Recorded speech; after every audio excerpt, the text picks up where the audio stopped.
মালিক রে, আমি বড় পাপী, আমি বড় গুনাহগার। ও দয়ার আল্লাহ, আমি 10 বছর তোমার গোলামি করি নাই, আমি 20 বছর গোলামি করি নাই। আল্লাহ, আজকে মনিরুল ইসলাম শরীয়তপুরী আমার ভাই শোনা গেছে তোমারে বন্ধু বানাইলে ওই জান্নাত পাওয়া যাবে। মালিক রে,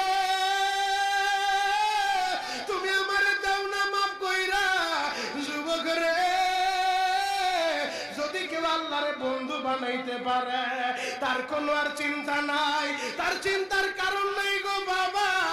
এ যুবক ভাইরা, দাড়ি পাকা বাবাজিরা, সবাই আমার দিকে একটা নজর তাকান।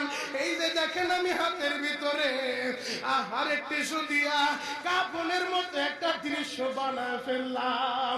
এমন একটা কাপড় আপনার শরীর